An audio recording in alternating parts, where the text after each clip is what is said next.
How's it going, everybody? Welcome back to another episode of Garage Built Baits. I'm your host, Wyatt, by Lure Co. Garage Built Baits. Go and check it out. You can pretty much stream this wherever you get your podcasts, and you can watch the videos on YouTube. I think that's kind of like a nice little perk of all of this. But also go check out my main YouTube channel, Buyer Lure Co. I'm getting back into a little bit more bait making and got some other cool projects coming down the pipeline. Paul Smith, that's who we have as a guest on today's episode. And a heck of an episode, if you ask me. I thought it went well. We'll definitely have to have Paul back. I'm definitely going to have to try to get a Pizz up in my arsenal. I think of all the swim baits out there, I think most people are like, that's one of the baits people want to have in their collection. Just whatever it might be, if it's a Shadley, a carp wake, a carp glide, the runt, just a whole huge catalog. You want one of those baits. You want to have a Pizz in your lineup. And they're proven, they're fish catchers. But I tell you what, go check out all of my stuff. There's that Buy Me the Coffee link down below. Like I said, go check out the main channel. You can watch this on YouTube if you want to see the video. And yeah, we're going to hop right into it. You probably don't have a ton of time to go out fishing. Whenever you go on your, whenever you look at your Instagram or anything, you don't really see you out fishing or showing any catches. So it's a kind of a double-edged sword with that, because if I post myself out there fishing, I feel like guys that are waiting for orders are like, why are you out fishing? You should be working on my stuff. So that's kind of my dilemma on why I don't post much. I mean, granted, I haven't fished that much, but I've fished about 12 times since Labor Day. I've only posted my son on my personal page, not my business page.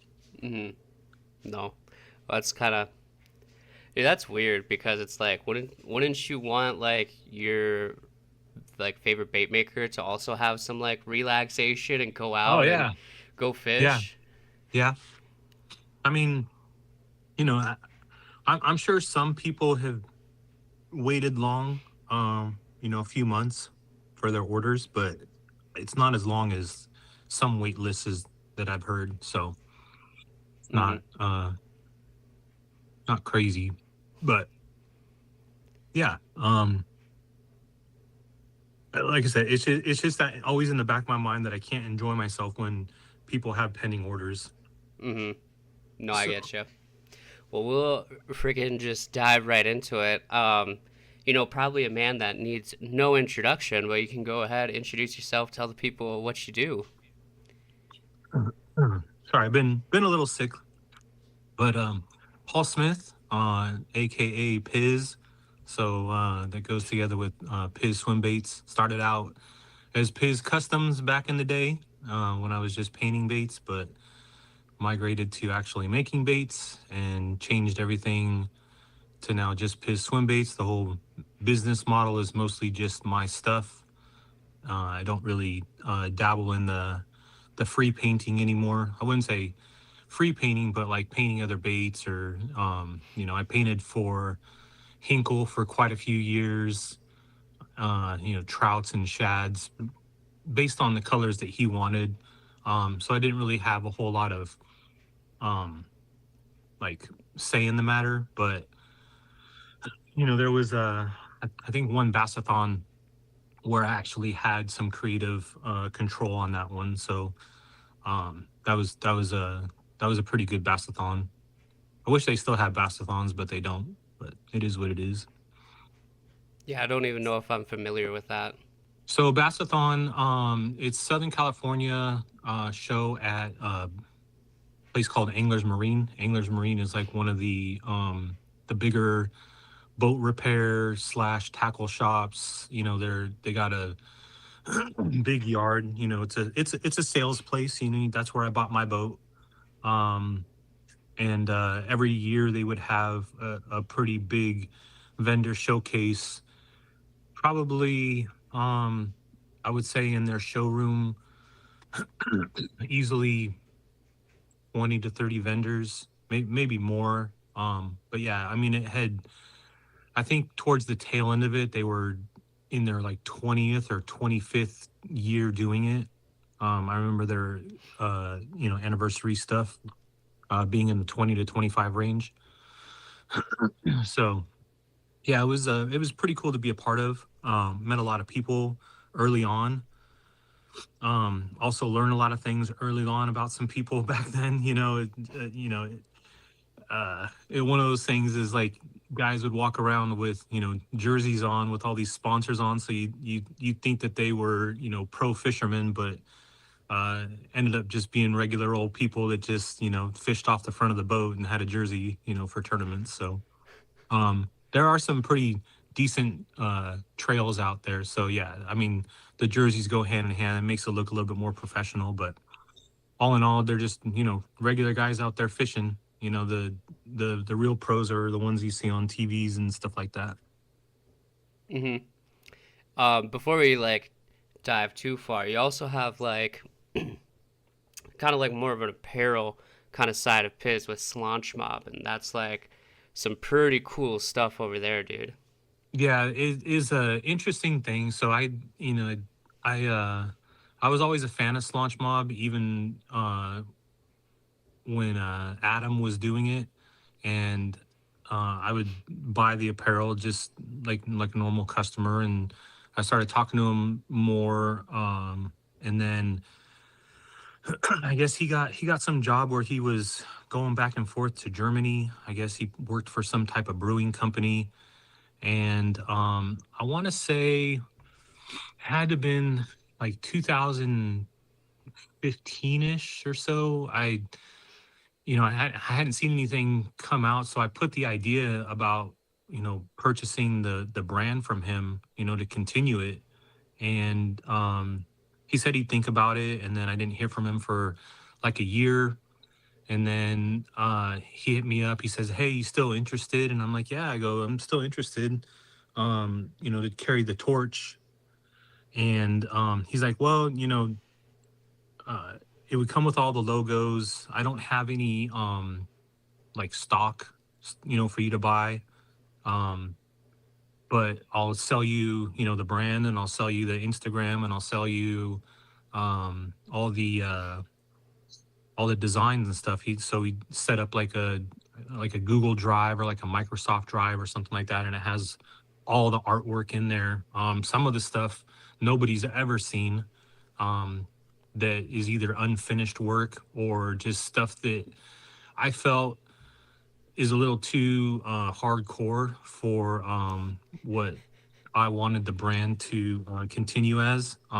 So I just some of those things that people have never seen, but a lot of I would say about 75% of what's in those files has actually been produced and seen. So it's pretty cool. But I have scaled back a little bit on like the naked chicks and the drug stuff and the pentagrams and what people perceive as like you know really negative stuff. So I'm not trying to make it like too like mainstream friendly but still have like a little edge to it. But there's been some designs that have been trying to think of some off the top of my head that have been a little bit on the cleaner side to try to gain some customers and followers that way. I know not everybody supports that kind of stuff. I think um, you know people see heavy metal as maybe a bad thing, even though maybe they listen to it. I don't know. So it's kind of like a fine line with Slaunch Mob, but I definitely enjoy doing Slaunch Mob. It is like obviously a second business, and Pizz is first, so sometimes Slaunch Mob gets put on the back burner for a little bit. Um, but it's always available there, and I used to have an actual Slaunch Mob web store that was separate from Pizz. But then I felt like merging the two would create more traffic to the brand, which it has. So it's not like its own it's its own entity, but it's not, just store wise, it's available just on my website. And I've pitched Slaunch Mob to a couple of like national stores to see if they would pick it up, but nothing's been picked up yet. So maybe someday. Hmm. No, I definitely think it's sweet. I'm a heavy metal fan, so Hmm. it's kind of like right up my alley with everything. And I'm like, it's like Yeah, it's like you got like some like fishing stuff and like heavy metal, and just like that merger is like it like fits me and my style and what I like. So I feel yeah, like a lot of people can resonate with it. yeah. It's definitely to me. I feel like it's more of a transition from the heavy metal to more of like the punk side of Mhm. music in a way, with some of the designs. But um overall it's just allows me and my friend Robert Kane a little bit more creativity as far as designs go around bass fishing in a way.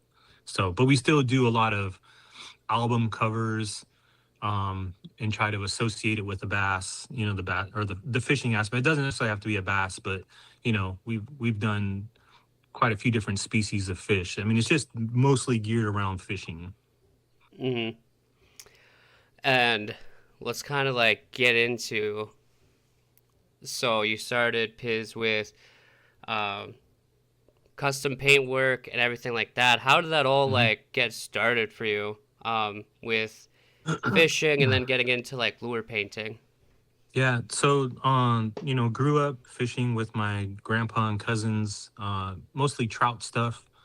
We would fish parts of Castaic Lagoon, and then parts of like the rivers that were around here when there was actually water in the rivers.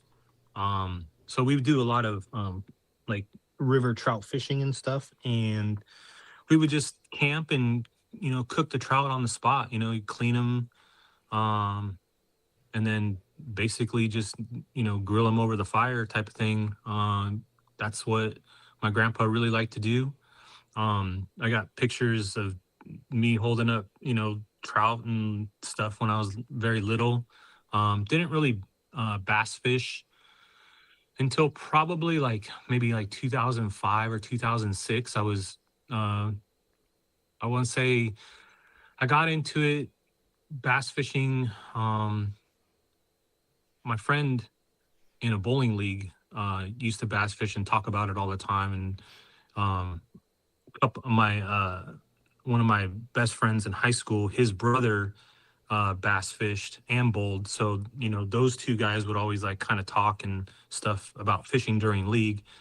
And they both had boats, and I got invited out to fish and caught a bass drop shotting. I mean, I didn't have any gear, but they let me borrow stuff and caught a bass drop shotting, and it kind of just elevated from there. I didn't really get into swim bait fishing until years later from that. Um, but yeah, that's kind of how fishing got started for me. I just would go, after work. I would go over to the lagoon where you can fish from the shore a little bit better. I didn't get a float tube until I actually moved closer to the lake. And then I would float tube a lot to get started. And then I bought my boat in 2014 with the intention of actually fishing tournaments like, the one bass and um, uh, the ABTs. I don't even know what association, National Bass West. Like that was my intention, was to fish tournaments. But then I thought about it more, and I was like, man, I don't even have time to pre-fish. Like, I'm working for the sheriff's department at the time, and they had their own 911 bass club, but it was like just seasonal during like the better times of the year to fish.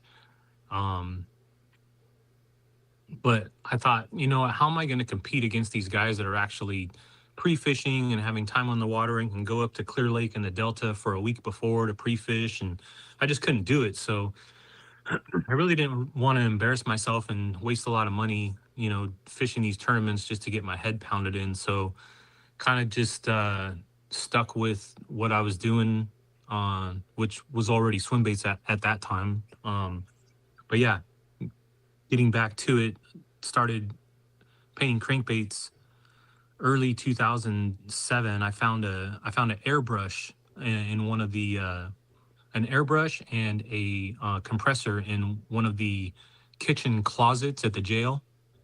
Um, and one of the inmates was like, "Oh, I know what this is. It's an airbrush compressor." And he's like, "I totally know how to do this." So we cleaned it all up, and I got some black paint for it. Like ink paint that you would just do like t-shirts with. And he showed me. He's like, "This is how you do it. You can watch, YouTube, because YouTube was still getting going back then. Tutorials and stuff. So we would just I would just take the time and paint on cardboard at the jails, or sometimes I would even you know if there was like a ripped or torn T-shirt, I would just paint on, just do letters on the cloth. So then my buddy Levi uh was talking to me about how these guys get like big money for crankbaits on eBay.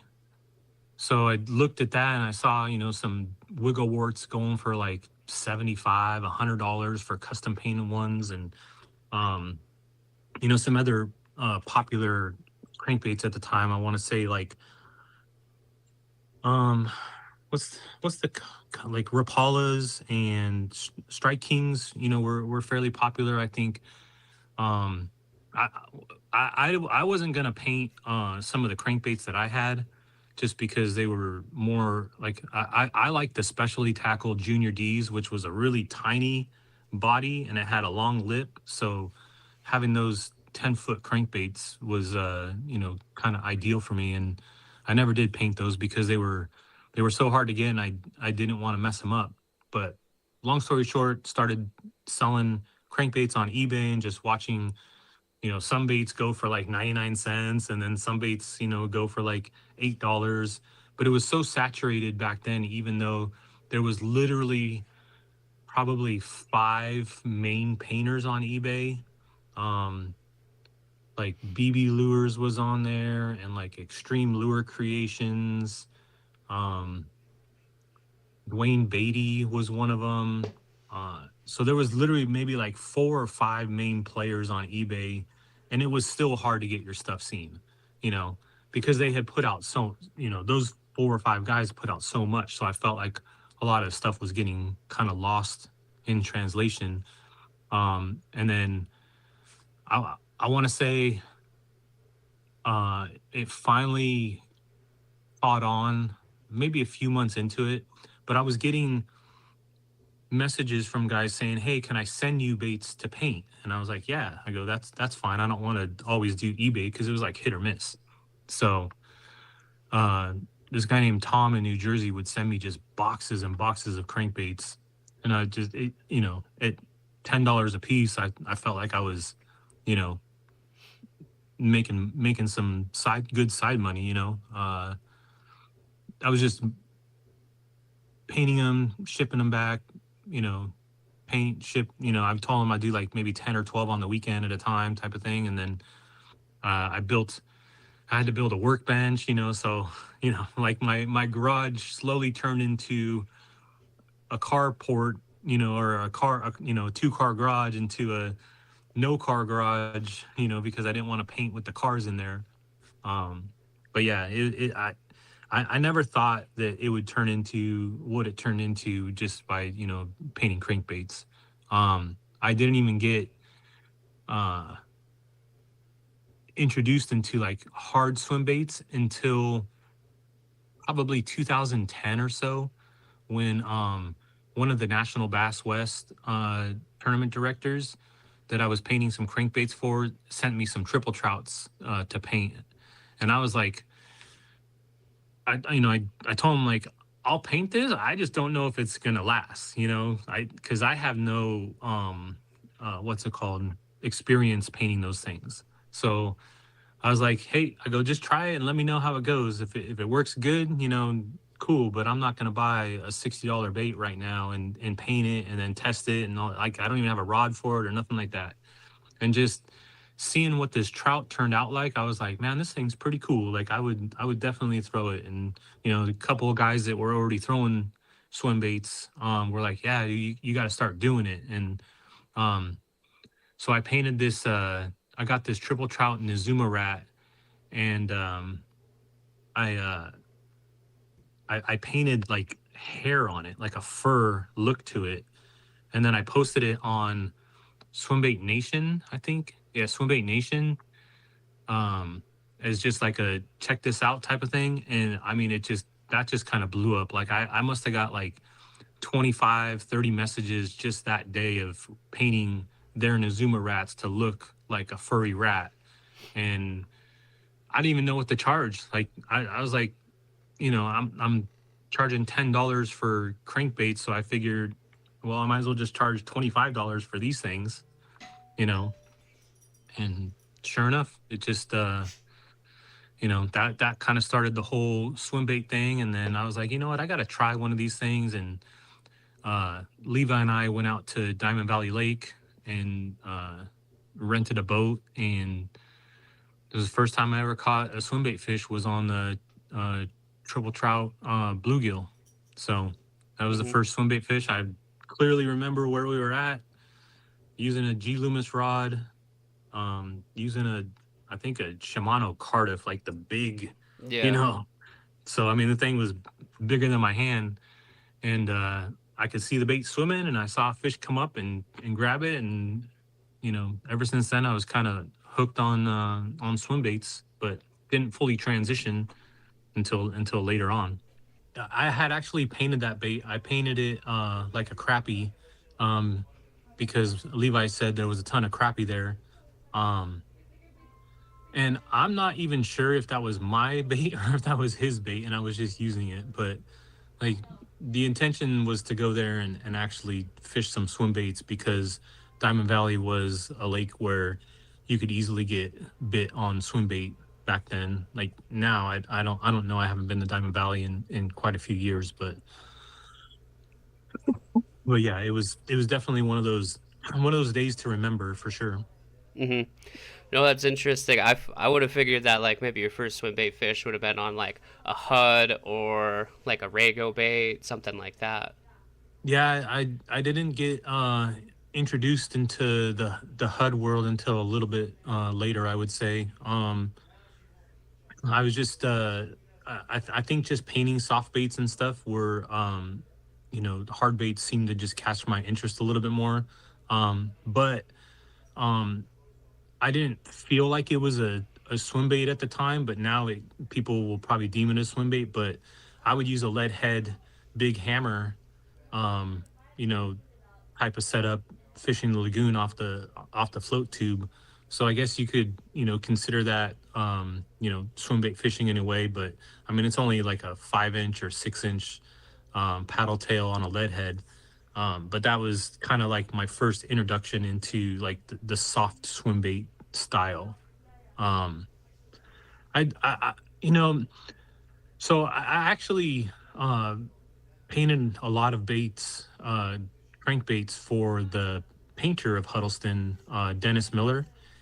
He and he passed away, I think maybe a year and a half ago. But I remember back then he was really excited about getting baits painted uh, by me. I guess he was a fan uh, at some point, but I mean he was a really nice guy, and he actually did sometimes he would pay cash, sometimes he would pay in HUDs. A couple times he liked some of the colors that I had come out with on uh, on my own baits, so he would try to match that on Huddleston's and send me, like 68 specials and some 8 inch HUDs in those colors. So I have a couple HUDs. I don't know, they got to be in a box somewhere, but they are like not released colors. They're just custom matches of something that he did to try to match some of the colors that I did. No, that's pretty sweet. That's no, that's awesome. Going into bait making, how did Hmm. that start and how did that look like for you? Did you try carving a crankbait first, or what did you get going on? No, no. So the first ever swim bait I ever tried to make was a rat made out of a dowel. Um, because I had access to a wood shop at the jail, so that was the first ever bait that I made. But it didn't swim. I didn't know anything about it. I didn't know weights needed to be in there, nothing like that, you know. Um, but it basically, I started making baits because there was a little bit of drama with custom painters painting uh, like these other brand swim baits. Like I guess the builders didn't really like it because the painters were making more money on a bait than the builders were. Um, but you have to take into consideration that I bought the bait at retail and then I'm charging for paint on top of it. So some of the other builders didn't like that kind of stuff. I did have a little bit of a friendship with Scott Whitmer at Triple Trout that I um, developed with him, and we had kind of an understanding that he would sell me some baits at the wholesale price, and then charge just retail or no more than $10 over retail for a bait. So we had that kind of agreement, and I stuck to that. But I think some other guys, some other painters were painting Nazuma rats and then charging like $300 for them, and I guess he didn't like that. So he kind of stopped selling to custom painters. Um, so I thought, okay, well, I guess I'll try my hand at making them. And one of the customers I had was friends with the brothers over at Thai Lure, and they set up a meeting at Thai Lure's house, Tyler and Chris, and I met them, and they were willing to teach me how to build baits, how to make molds, how to basically build a hard bait from scratch. They were nice enough to tell me all the materials that I needed for that. Um, so after just going over to their house, few times a month and learning, I started carving my own. And the first one I made was kind of like, like a little shad, but it was just, super rectangle, hard edges, very basic, multi-joint piece type thing. And I took it up to the Delta and didn't like it. I didn't like the way it swam. And so I was kind of went back to the drawing board with that, and uh, decided to try my hand at making like a glide bait, which ended up being the 7-inch drift. And then I had the 7-inch riot, which was the swimmer version of that. So those were the first two baits that I made in production where I was happy with not only the way they swam, but the way they looked. They had like more realistic facial features, um, and just an overall better shape, like a better profile to it. So I was really happy. And then, those baits are still in production today. Not so much the Riot. I haven't done a Riot. I kind of made it into a Riot crank with a lipped version. So that's kind of, but those two baits are still being made today. So they're still in production. And I started building baits probably 2012-ish, I would say. I remember, you know, being really cold in their garage. So that would have had to have been like 2011, like Christmas, no Thanksgiving around there, where I kind of met up with them and started. And then I remember going up to the Delta with my first bait in February, um, because we were fishing a one of those National Bass West or One Bass or whatever, and I stayed with my buddy Aaron at Russo's Marina in his RV, and I remember just going out fishing and trying my bait, just to see if. But I mean, it had like it was like this in the water, it was all over the place. I didn't like it too much, but we still gave it a try and didn't catch anything. But at the same time, I didn't like to swim, so since we were pre-fishing, we were trying a lot of other things and didn't invest a whole lot of time in figuring out why it wasn't swimming that great. So, but yeah, that's kind of how everything got started. I learned from another bait maker. I felt like I was kind of an apprentice in a way. Um,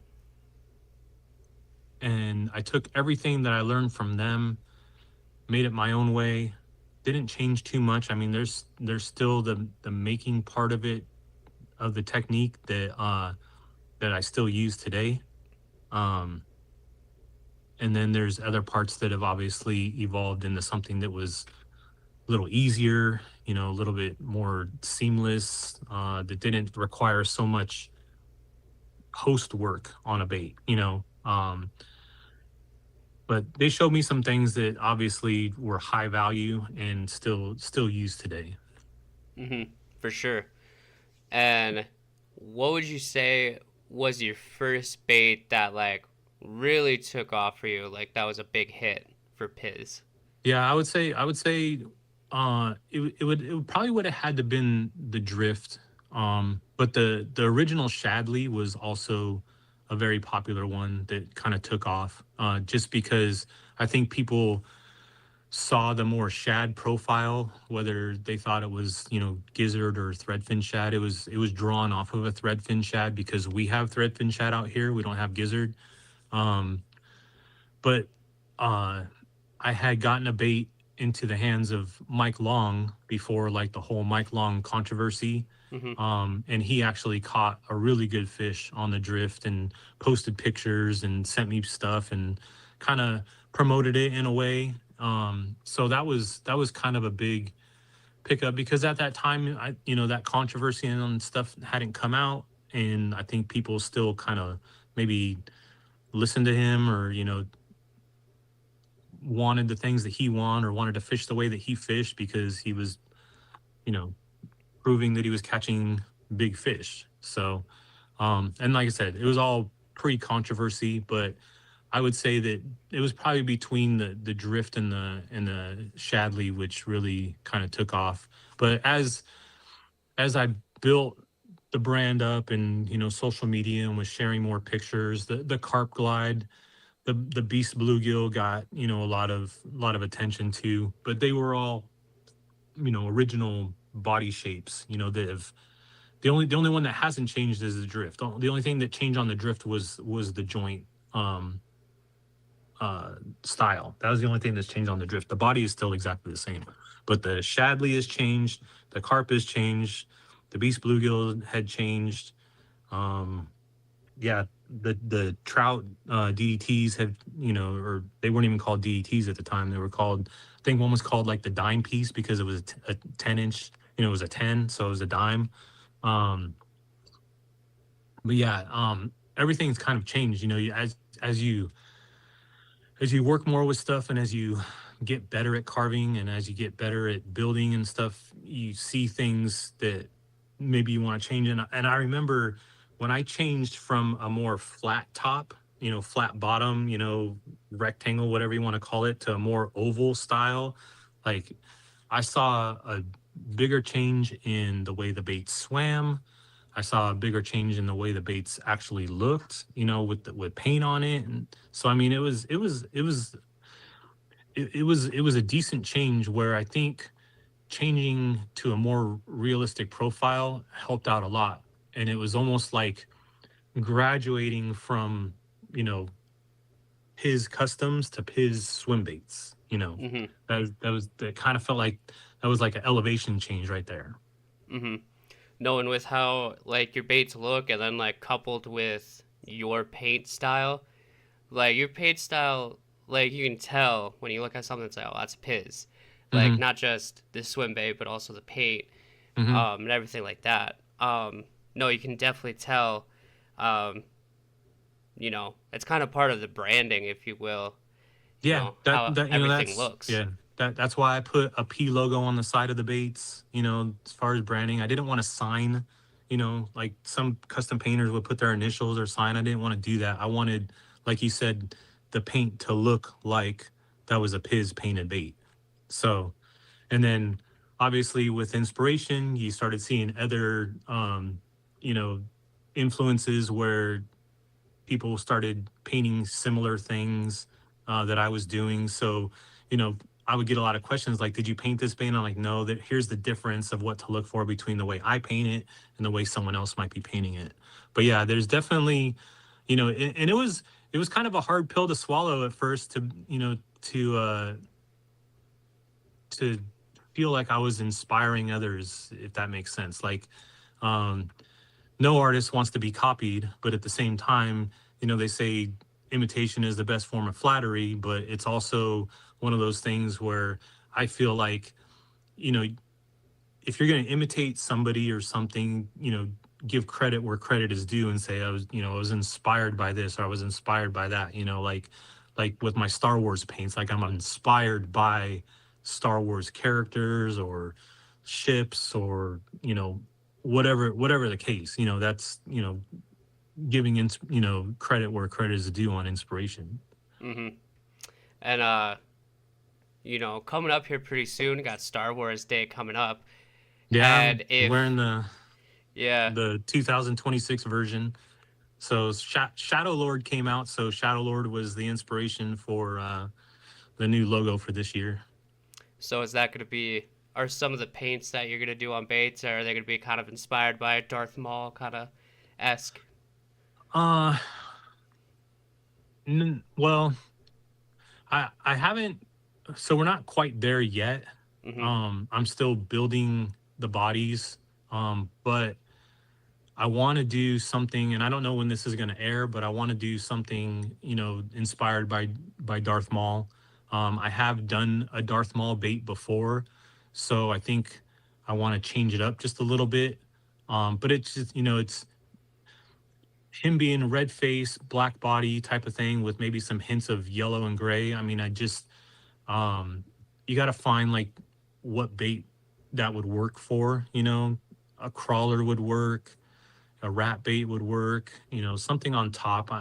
A glide bait in those colors, I think would be a little too much to ask as far as like maybe trying to get bites with that. But you never know. I mean, I don't know.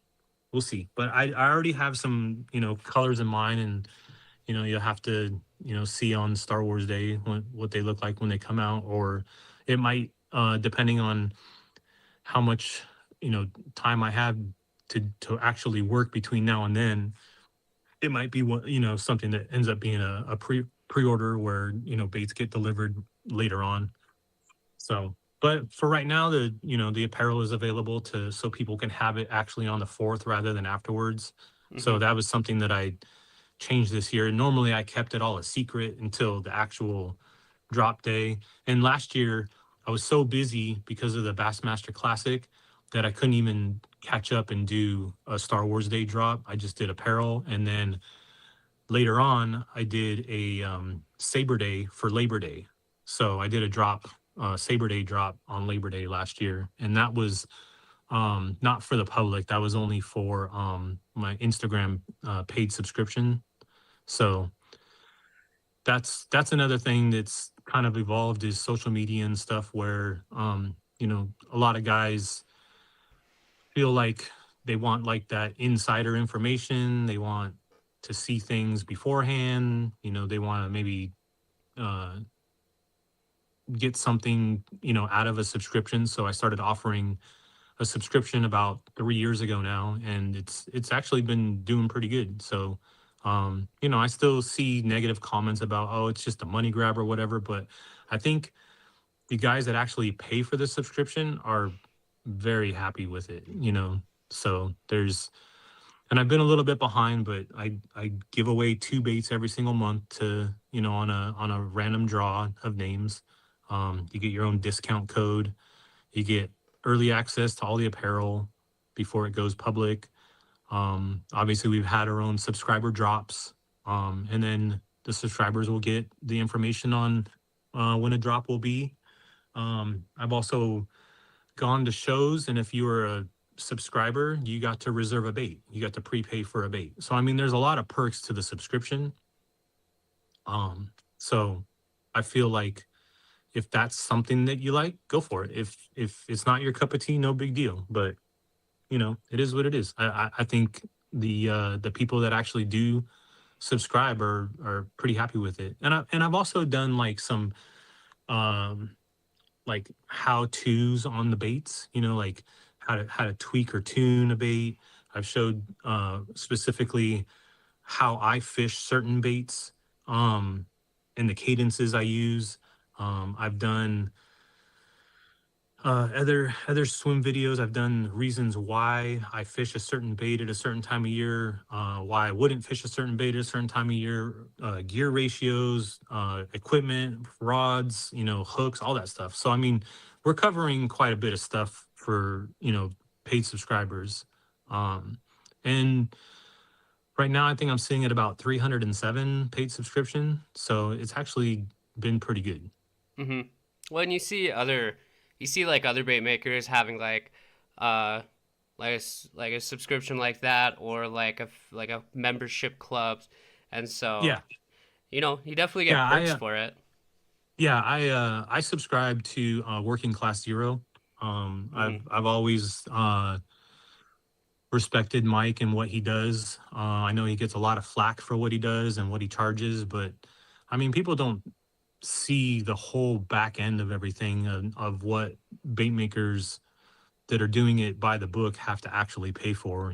As far as taxes go and everything else that comes with you know owning your own business. It's not just, hey, I'm making some baits, here it is. Every little bit of the money that I'm making is going to me. It's not the case. Mm-hmm. There's a lot of back end to it. But yeah, no, I subscribe to Working Class Zero. I've gotten in on some drops before. The public has gotten in on drops. I was able to get some tyrants and some battle shads in those what's it called, crazy bass fish color or whatever, that's pretty popular. So but at the same time, I feel like I could probably call Mike and be like, got anything that I might be able to use? But I don't want to play that card, like, Mm-hmm. he hasn't done it to me, so I'm not gonna do it for him. But I feel like with me personally, I don't have like bad blood with any of the bait makers, really. Uh there's plenty of customers to go around. We all got baits that customers are going to like, whether it's my bait or someone else's bait. Totally fine. When it comes to it, uh loyal customers that really support the brand are going to be in the back of my mind when it comes to having something laying around, or I'm building something. I'm going to reach out to those guys and be like, hey, you know you've been such a big supporter of Pizz for a long time. I'm building 20 baits. Would you like to buy one? I can't tell you how many times I've done that, where I've actually taken care of customers that are supporting the brands, and, you know, getting, getting baits in their hands, getting baits in the hands of people who are actually fishing the baits. Um, so it's a lot of, give and take in that, in Mm-hmm. that, in that position. Well, and I And I think. and I see it all. I see who's fishing the baits. Mm-hmm. So my eyes on you. I'm watching everybody. I'm watching everybody. I see who's fishing the baits. I see who's flipping the baits. I see who's selling the baits. I see who's, I see it all. So Mm-hmm. um, and I treat people accordingly. If a guy's out there constantly trading baits and trading baits and trading baits, and then when they come and ask me for something, in the back of my mind, I'm thinking, well, are they just going to trade the bait once they get it, or are they actually going to fish it? Mm-hmm. Where I know the guys are fishing it, they're not scared to fish the baits. They're the ones that I'm going to be like, yeah, dude, I got something for you. So, For but sure. at the same time, putting out a lot more baits has driven the price down, on the resale. Mm-hmm. Some of them still keep their value up there pretty high, but for the most part, they've come down in price, which is good because now people can feel like they aren't, throwing a $800 bait out anymore. It's just closer to retail. So, Mm-hmm. No, and I feel like your baits are priced accordingly. And I was gonna mention that it's like the second-hand market for like hmm Pizz baits for like buying and like trading them has definitely come down, and that's because yeah, there's more baits out there, and you're still gonna get the guys that flip and whatever, or just want sure. it's like I got freaking 10 Pizz baits on my pegboard here in my garage. It's kind of do with that what you will, but like I'm the kind of guy that's like I've gotten rid of like quite a few baits because I haven't been fishing them. hmm So it's like I Yeah, don't I don't want just a wall hanger. I want something that I'm gonna go out and fish. sure, sure. I mean, I have two depths OG slide swimmers that I'm just saving for a rainy day because I know that at some point, I'm gonna fish them. I don't want to sell them. I'll probably at this point you probably I probably wouldn't get my money back on what I spent to get them, because they were very high price back in the day. But now, you know, just like anything, the more baits you put out, the value goes down on some of them. And then, certain baits you put out, the value stays high on them. Obviously Star Wars theme baits are still up there. The Runt, the Shadley 2, um, now the Runt 2, the Runt 3 cranks. The certain baits just are going to hold their value. The ultras, the new ultra line is people aren't giving those up. I hear comments all the time like I'm looking for this, but no one's giving them up, and I'm just like, just they're just too new. Mhm. There's not a whole lot of them out there. Mhm. For sure. And no, like I've seen randomly some like Star Wars Pizz baits go up, and yeah, those are high price tags for what people want for them. And I'm just like, well, eventually, I was like, I'm gonna stumble across one of the Pizz baits that I want, and I'll be able to pick it up for, you know, a good price. Yeah, absolutely. I mean, like you said, priced accordingly. I'm not the highest price bait maker. I'm not the lowest price bait maker. I'm on the upper end of the scale, but I've also paid my dues. I started out at $70 and just worked up. Hmm. With that's just how brand building goes. You build up, you start out small and you build up your name, and then you start charging a little bit more. And obviously, as as materials get a little bit more expensive, or you start using different materials, or you start uh, adding aspects into it, like I went from carving a lot of my baits to now going to 3D printed stuff, just for the ease of use and being able to get exactly what I want. I never claim to be the greatest carver. I still don't think I am. I'll never will be. I don't put the time in for that. But I also don't have access to a wood shop anymore. I don't have access to a lot of the tools that I once had. But still, everything gets built in a garage. So I mean, it's still that label of garage built. So I don't I don't necessarily ever plan to move away from the garage. Hmm. Currently, right now, I'm 50 years old, and I probably maybe 5 to 10 more years that I really probably go hard in this. And then my son will be like 17, 18, 20, around that time, where maybe he'll want to take over it. Maybe my daughter will want to take over it. She has more of an artistic eye, like I did when I was a kid. I've seen a lot of her drawings and her paintings and stuff she does on Procreate on the iPad, and I'm just like, okay, she's got it. Hmm. She's got it. A little fine tuning, but she's definitely got an eye for that kind of stuff. No, that'd be like a pretty cool thing to see. Is like, oh, like Piz gets like passed on to like the Yeah, next generation. It'd be kind of a yeah, cool legacy thing. yeah. I mean, I have a couple friends that are like, hey, if you ever decide to quit, I'll take it over, and do like some type of royalty thing or something like that. But um, I don't know. I don't. I haven't thought that far in advance. The ideas are kind of there, but the reality of it has not set in. And for now, I'm just doing what I'm doing. Hmm. And it's like you said, there's a lot that goes like into this materials, R&D, like paying your Mm-hmm. dues and how long you've been in it, and then taxes and whatever. Mm-hmm. I guess how long have you been doing Pizz full time? Um,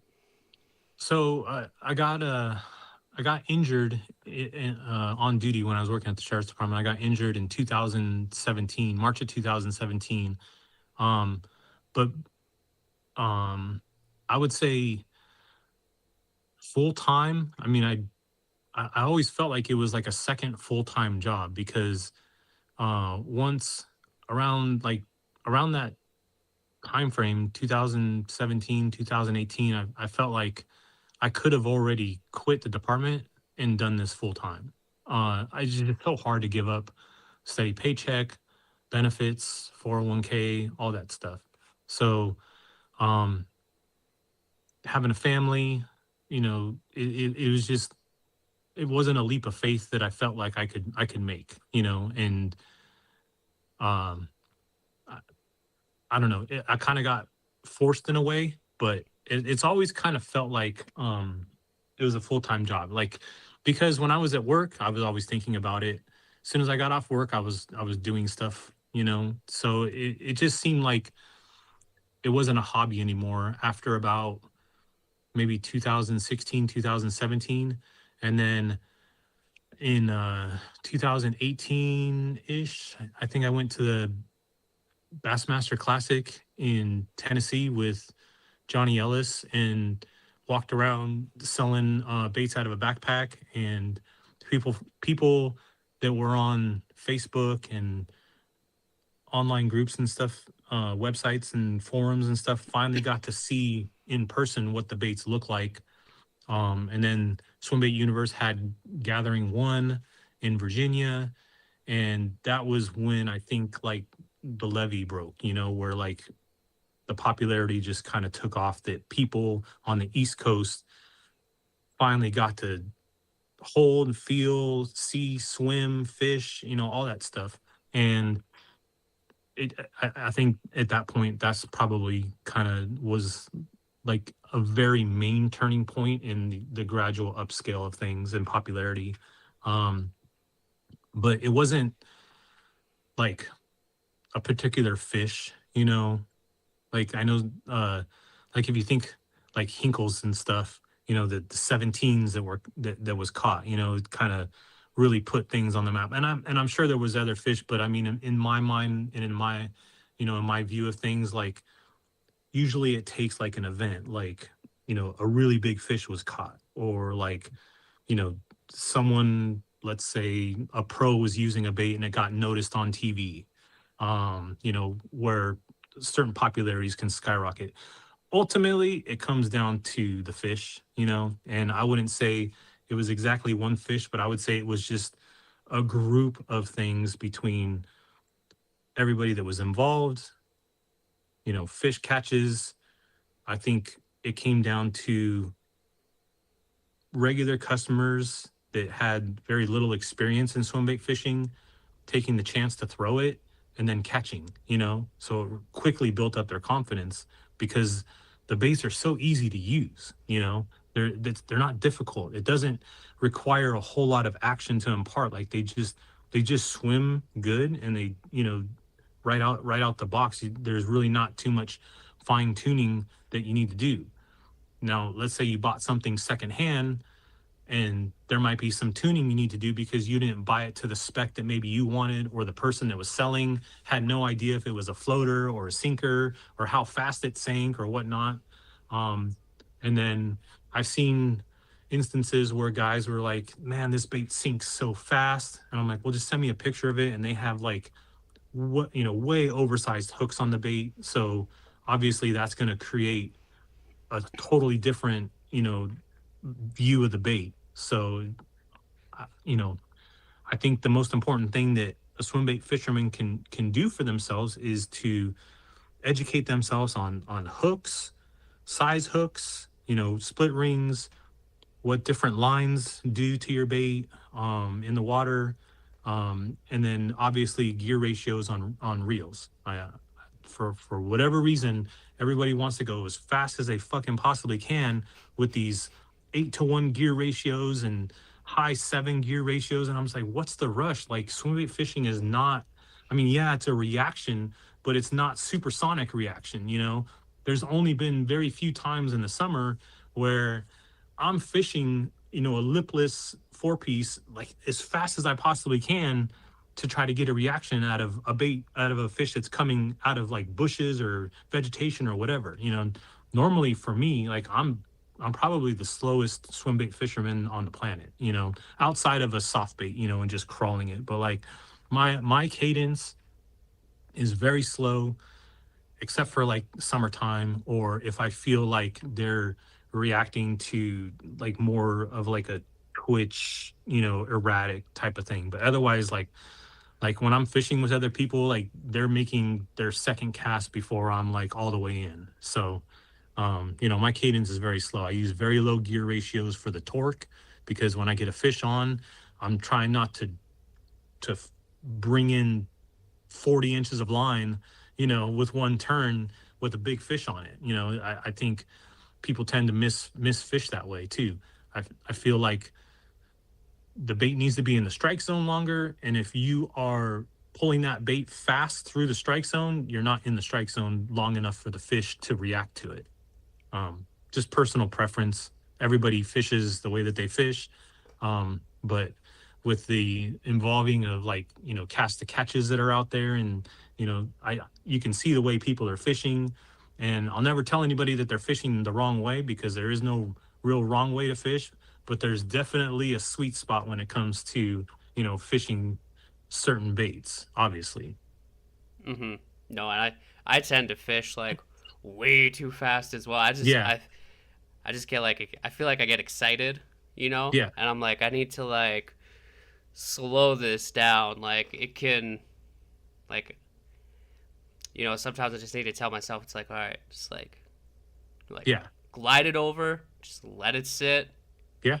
give like pause, maybe give myself a count, Mm-hmm. then back over, maybe throw like a couple Yeah. like faster ones in there. But yeah, I There, fish there's way too yeah, there's fast.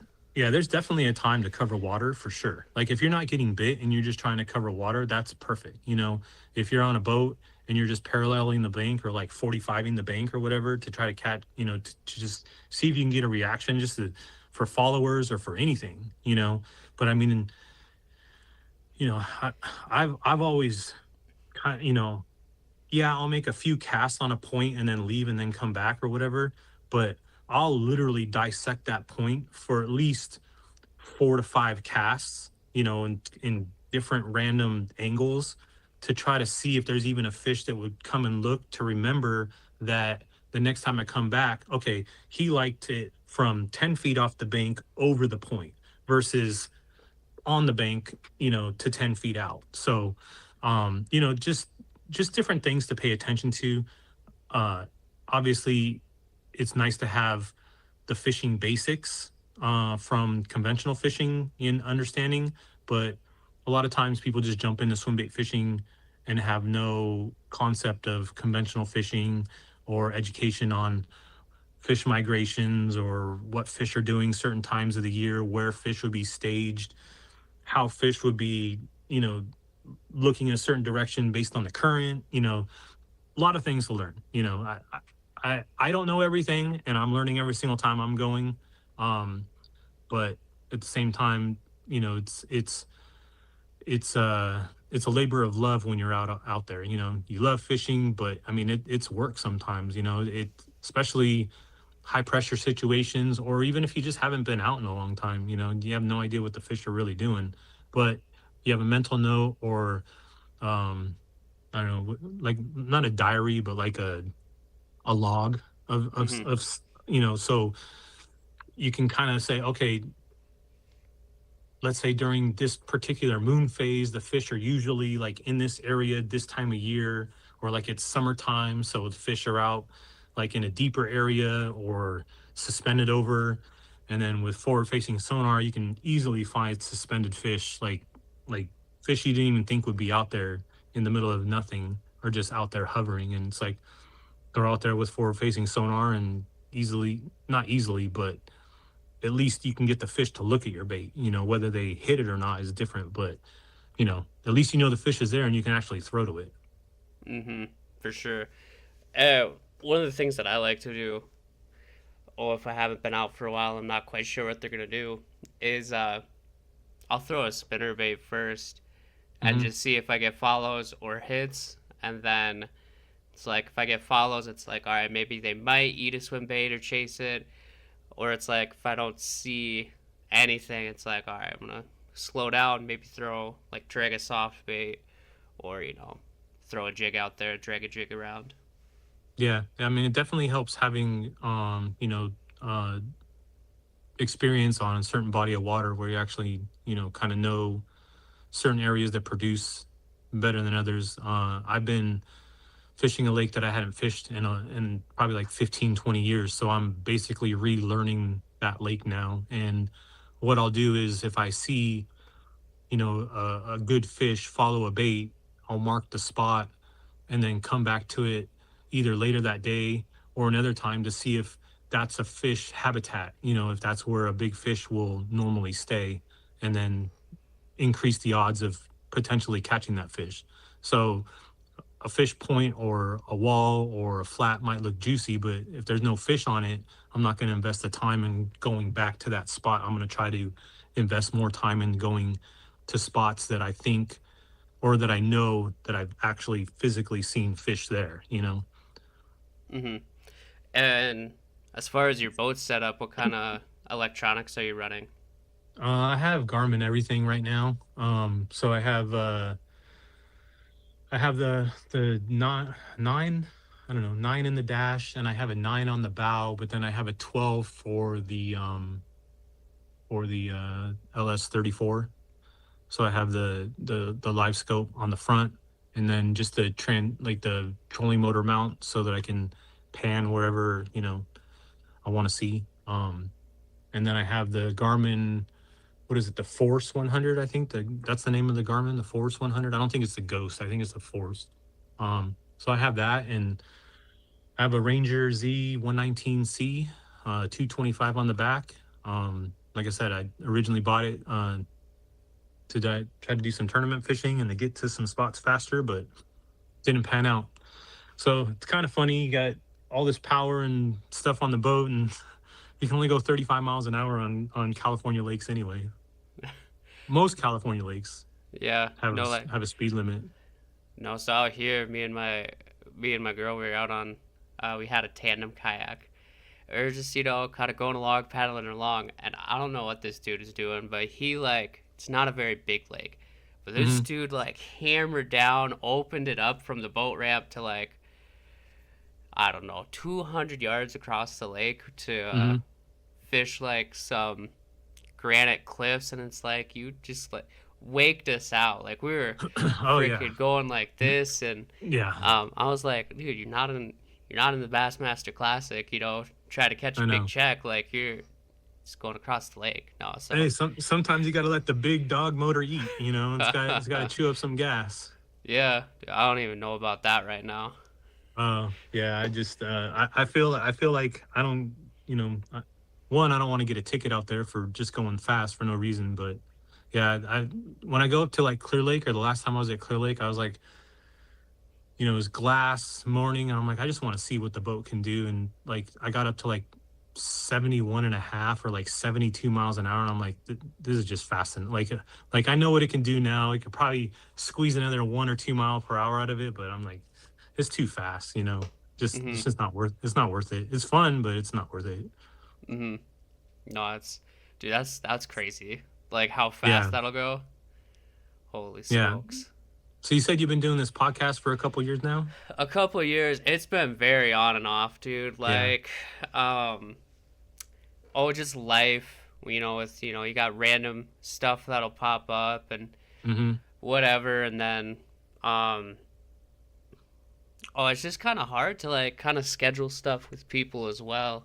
Everybody's pretty busy, and then like my work Yeah. schedule is well, fortunately now like I'm on like a day shift, but you know, I was on like a swing shift before, and it's like your days off are Hmm. Tuesday and Wednesday. So, Yeah, I've been there. I know exactly what that is.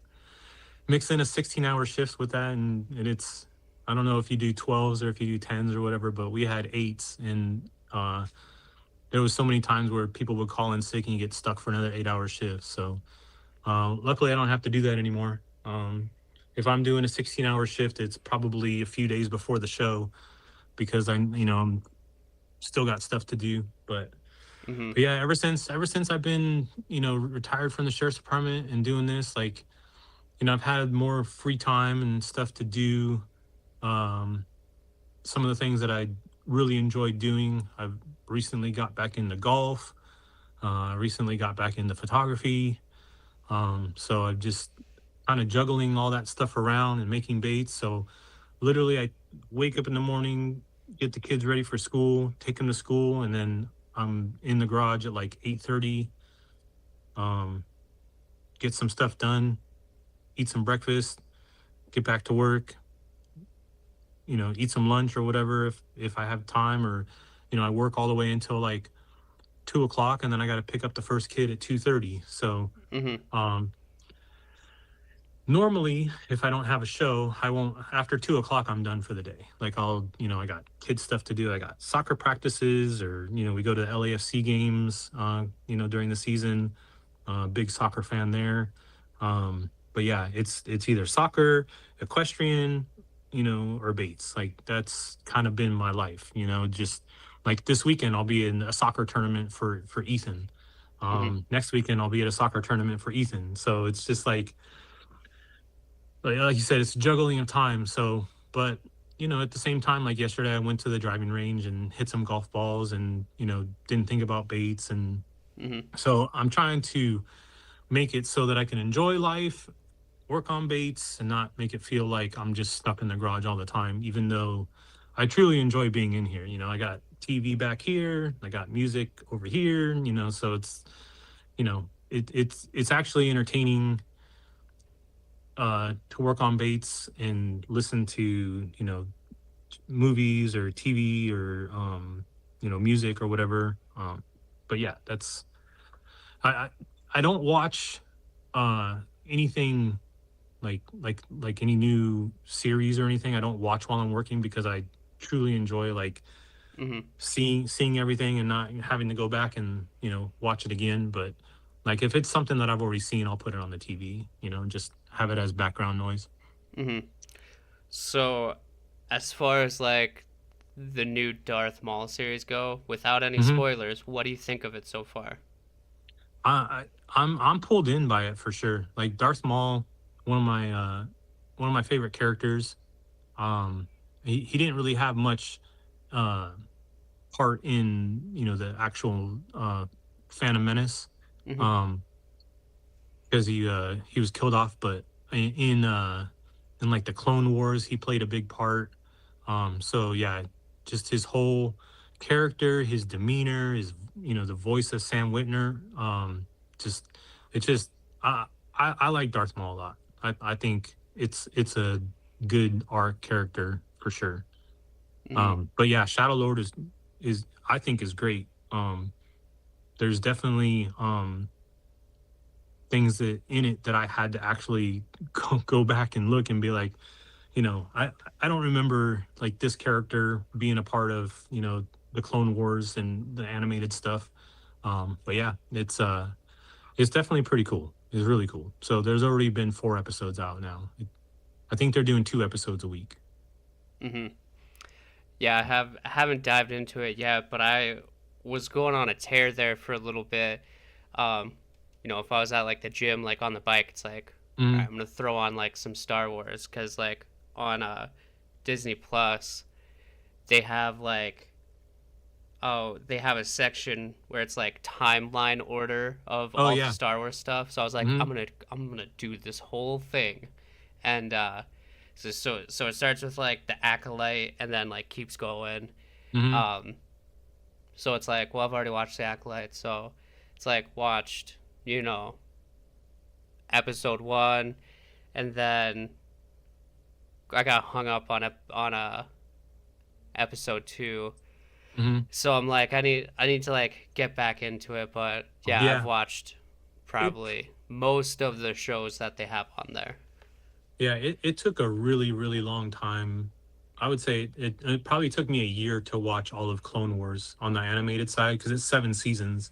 Hmm. But and it didn't have like um the same effect on me as like other series do where I'm like craving to watch, like I'm fiending to watch the next episode. There was a lot of times where I felt like Clone Wars had a lot of filler episodes, so I Hmm. wasn't like, wanting to watch the next episode so fast. Like when I watched Sons of Anarchy, I was like fiending to watch the next episode. Like I wanted to know like everything that happened on that.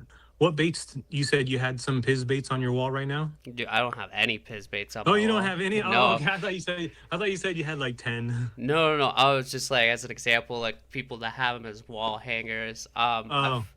I've gotten rid of a lot of my swim baits here, like fairly recently, because I just wasn't putting a ton of time into them. Like last year Hmm. is kind of like last summer was kind of shitty, um, with just working a lot, had other crap going on, wasn't able to like go fish as much as I wanted to, and Yeah. so got rid of like quite a few swim baits, kept like quite a few of them, but kind of the coveted Pizz baits that I want are eventually I'll get it in on a drop or find one on the forums. Um, Baby carp glide, and then Okay. um, probably like a gill glide. So Yeah. it's like those are, and like kind of a specific carp glide. Kind of if I could find one in like a mirror carp finish, that would be pretty dope. Hmm. Yeah. There's actually it's funny you say that because that's what uh I'm currently working on is a Mhm. mirror cart. Mhm. And So that's what I seen on your Instagram as well. Yeah, those are yeah. pretty dope.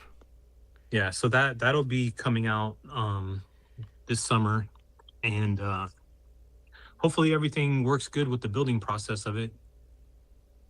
So we'll see. Yeah. But So, yeah, I'm definitely excited about it. mhm. And it seems like on your website, like you got like a pretty like good website in my opinion.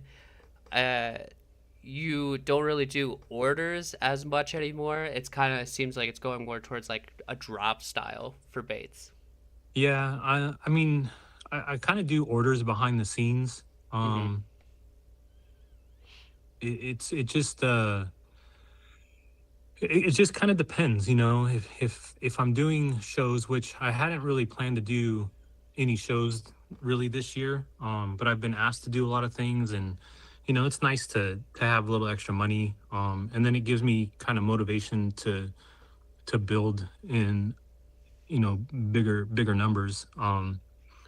But I kind of burnt myself out on shows. I think one year I did like 5 shows, or like 5 shows within a year's time, and I was just like totally burnt out. Doing hundreds and hundreds of baits, and when I'm prepping for a show, like I don't have time to really do orders, so I don't take any orders. But then it's like if I don't take any orders, then I don't make any money that month. It's kind of weird. So it's like, so I've kind of balanced it out a little bit. Obviously the tournaments that are ran through the Facebook group, um, the the series is what it's called. That gets me building some baits per month for that, and then it's kind of like having orders for the month. Obviously, like I said, the subscription is kind of like a paycheck in a way. Um, and then I'll get people that hit me up all the time and be like, hey, I'm looking to get something made, and I'll tell them like, I can take an order, but it's probably going to be like 6 to 8 weeks before you get it. That's just kind of like the time frame. Could be less, could be a little more, but just giving you like a rough. And most people don't mind waiting. Just to be able to secure getting a bait. Um, but yeah, uh, it, I still like to do the Star Wars drop. I've kind of gotten away from the Easter drop because it was too close to Star Wars Day. And then usually the fall there's the Swim Universe gathering, so that kind of takes up all the summer, prepping for that. Um, so it's just kind of harder to do like these like drops all the time. Like I have stock of baits. I just, mostly working on what I have in front of me. So it's kind of hard to just want to drop, but like, when I can, I definitely will. Hmm. I would say you have like a fairly long catalog of different baits that you build. Like on your Oh website, you yeah. have like it's like these are the production baits that I got going on. Yeah, no, the catalog is huge. I it started out as just, baits that I would throw. And then as you start listening to customers and what they want, then you start building stuff for what they would throw.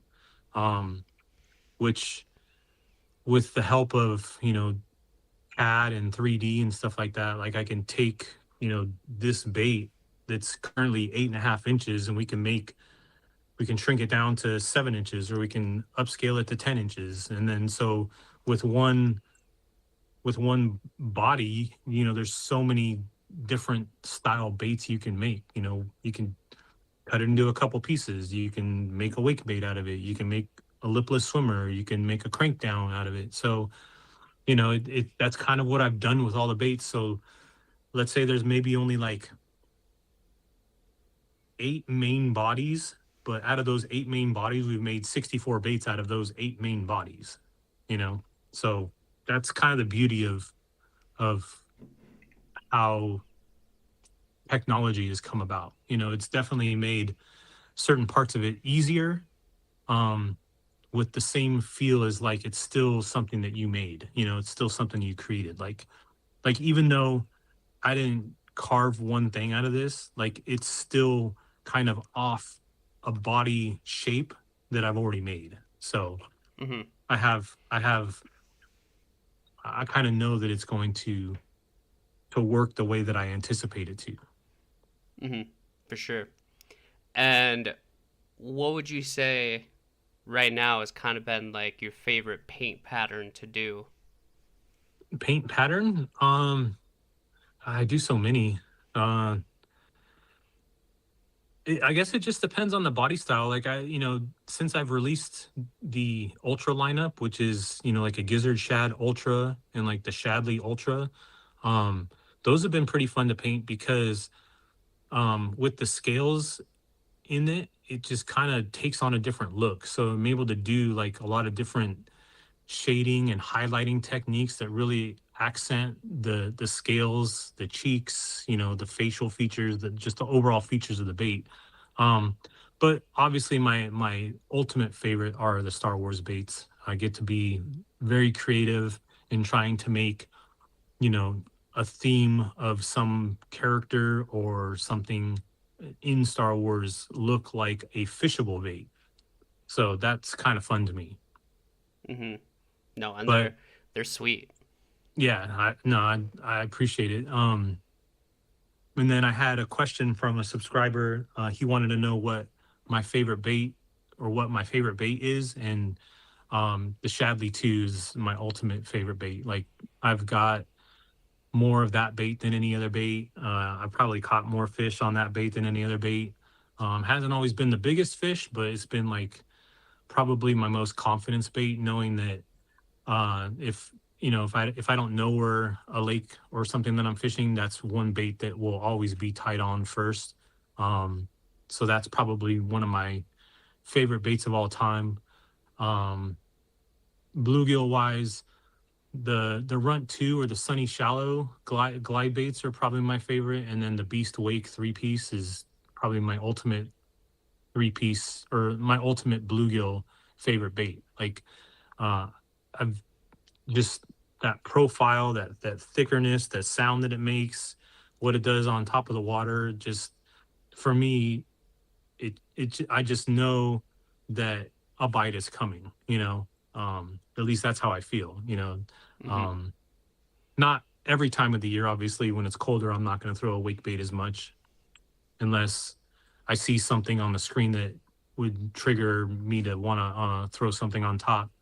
But yeah, those two. Now, a new bait that is making you know its way up the ladder is the Gizzard Ultra, the Gizzard 2 Ultra, the 10-inch one.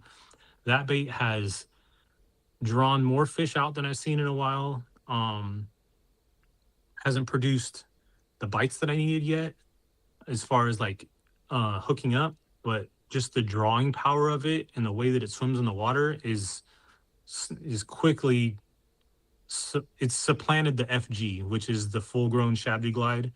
So I would pick the Gizzard 2 Ultra over the Shadley Glide first every single time now. Like, so I have the Shadley 2, the Gizzard 2 Ultra, and then either one of the bluegill baits. Now, the little tiny version, the Fry, the 6-inch, swims like it's just all over the place. Like it just darts around, it moves around. Like everybody that has fished it so far say that it's like the most fun bait they've ever fished, and like they can just do so much with it. So that bait will probably end up being one of the more popular baits of 2026 and going forward. Not just because of the size, but just because of what it can do for such a small bait. Mm-hmm. Yeah, and you say you're always watching. You see everything that goes on, and I feel like that's reflected in your website, where you have it's like these are the top 5 Pizz baits of the year, and this Yeah, one was number one, and then you have stats on it. It's just like a cool yeah, thing to have. yeah. I really kept track of that for a couple years. I haven't done that this year. Um, I just feel like um even though it's a nice stat to have, like what I measure a good fish by may not be what someone else measures a good fish by.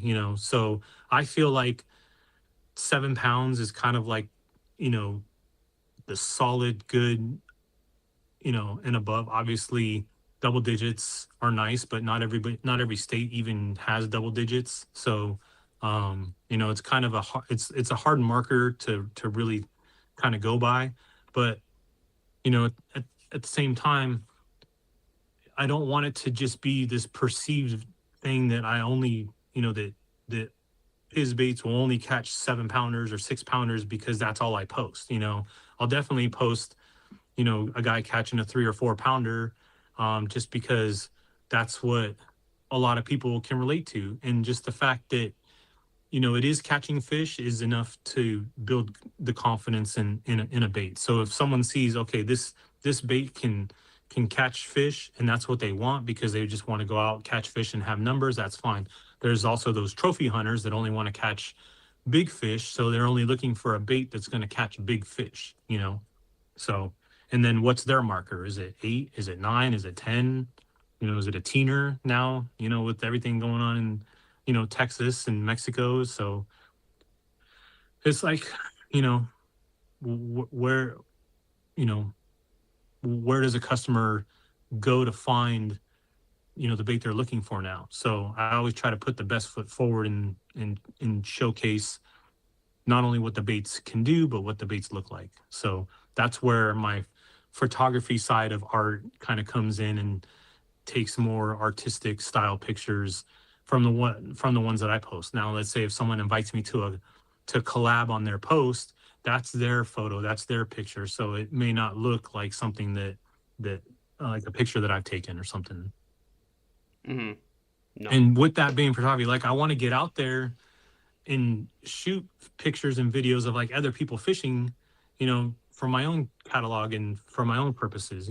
So in photography, like that's what I like to do. So I may jump on some friends' boats and just take pictures and have them drop me off on the shore, and I can take pictures of them out fishing and get good photos and stuff. So that's what I'd like to do, in some free time coming up. Mm-hmm. No, that'd be really sweet, and I feel like with your brand and with Pizz and everything, you can definitely see there's like a lot of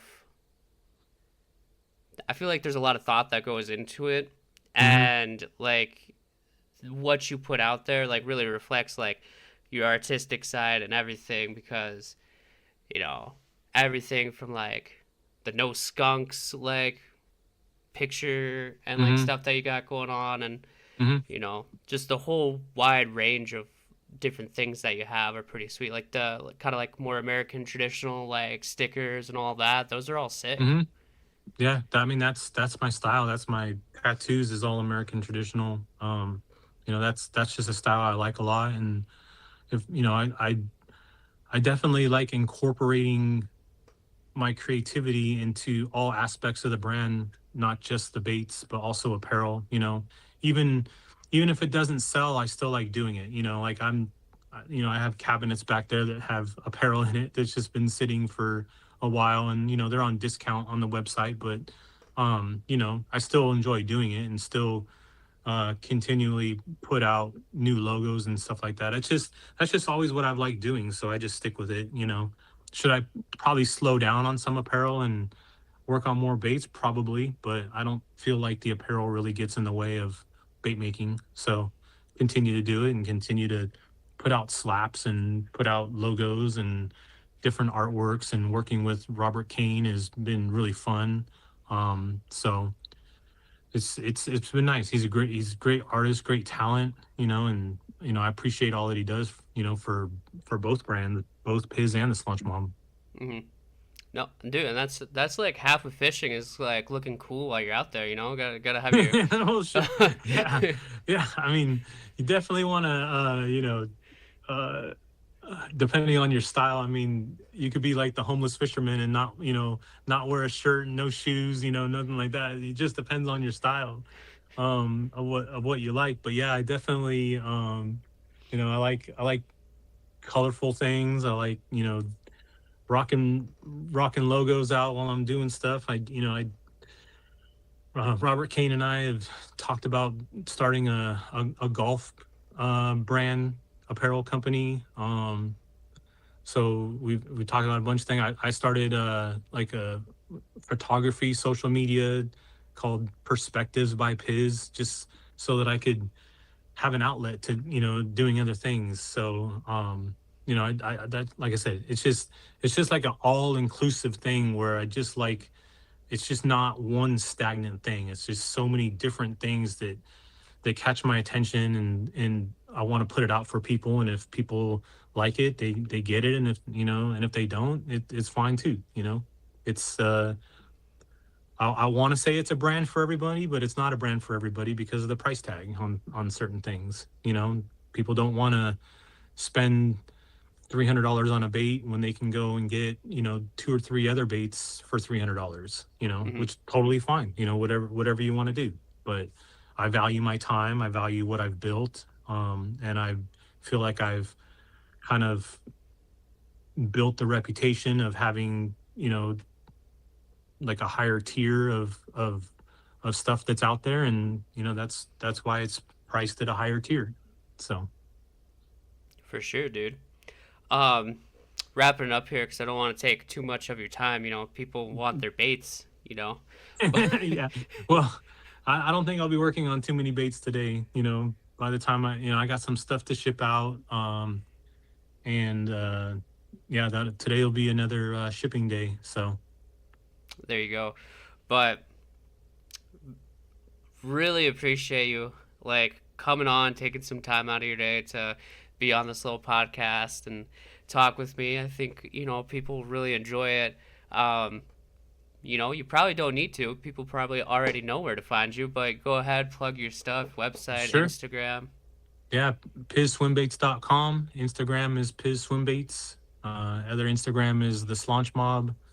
Um, and then if you're into like photography stuff, it's their Instagram is Perspectives by Piz. Other than that, I do like being on podcasts. So if any other podcasters see this, I love kind of talking about stuff and rapping about fishing and art and whatever else you guys want to talk about, Star Wars, movies, TV. I mean, I don't watch a whole lot of TV, but you know, when there's some new Star Wars stuff coming on, I'm definitely keeping on track for that. But yeah, I just I've been enjoying the ride. I've been enjoying, talking to all the people that I meet at the shows, and people that I meet on online and social media.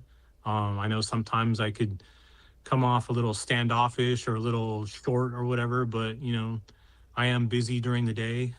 So I try to get to things before I forget about them. So if you have a question and I send back a one word answer, I'm not being an asshole. I'm just just trying to get to the point. Like you know. But No, but for anyway, sure. yeah, no, I do. Like I said, I'm enjoying the ride. Never expected it to get to this point, but while I'm here, I'm gonna not forget where I came from and put out the best products I can possibly put out, and hopefully be a part of your fish story.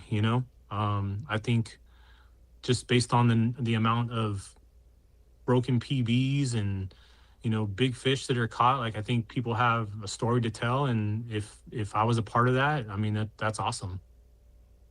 No, dude, definitely awesome.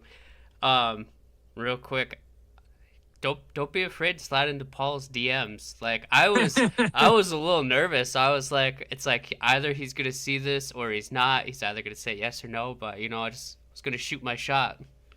Yeah, I mean, worst they can say is like not now, or we'll get to it. We'll put you down in pencil or whatever, and see if we can't scratch something out. But yeah, no, easily approachable. Kind of like that. For sometimes it's kind of like a bad thing. Being so having such easy access to builders is like sometimes I'll get messages at like 11:30 at night, 1 o'clock in the morning, 2 o'clock in the morning. Not that I visually see those, but I mean I'm not open 24 hours, so I'll see them the next day. But like yeah, sometimes I wake up in the morning and the East Coast guys have been in my inbox, with questions or sending videos or whatever. So yeah, don't be afraid to reach out, and ask questions. And that goes for baits too. Like if you got something secondhand and it wasn't what you thought it was going to be, I mean, shame on the seller for not selling you something that they didn't know about. But I mean, I'll try to work with that person and see if there's a way to make that bait work for you. um the ultimate goal is fishing the baits, and when you get the baits, don't be afraid to fish them. I mean, I've lost more drop shot weights, worms, crankbaits, and everything than I've lost swim baits. So I probably, I think I've maybe only lost like 4 swim baits, just, but if you got good equipment, check your line. Don't be afraid to throw it in there. You can get it out. Trust me. Unless you're from the bank. If you're in the bank, you're kind of shit out of luck. Yeah, for real though. Yeah, and check your surroundings because maybe some Yeah. asshole will leave behind braid and it just snaps you off, sends your lure flying. Yeah. Yeah. Dude, Now I that. got a couple. I got a couple friends that really like hitting trees about 20 feet up in the air. So not gonna name any names, Ross and Matt, but I'm surprised they get them out. Okay, real quick before we finish up, Sure. what's been like the weirdest DM that you've gotten like from on like your Instagram like for Pizz? Some trade offers have been a little suspect. Um, I think those are kind of weird. Obviously, um, some people will, be upset with something and then cuss me out or whatever on why do you charge so much? Why this and that? Try to explain to them. But weirdest stuff would be some trade offers. Um, and some trade offers have come out working really good. Some people have traded Legos, Star Wars Legos for baits. Some people might think that's weird.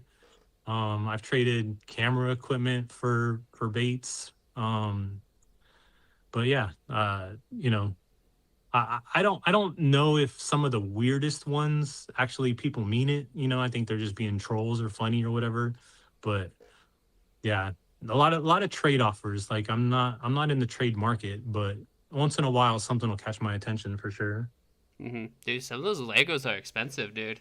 Oh yeah, yeah, for sure. Yeah, there's a couple that I want that probably will never buy just because, I don't want to invest in that kind of money. So, and also a place to put them. Like, where the heck am I going to put everything? I don't have a dedicated room yet. So maybe in the future, you know, if I if we build a house in North Carolina like we want to, maybe I build something above the garage. It's like an office slash nerd room. You know, I think that'd be pretty cool. No, there you go. All right, well, we'll leave it off at that. Like, once again, thanks for coming on. Yeah, absolutely. Just starstruck this entire time. I'm just me. Nothing.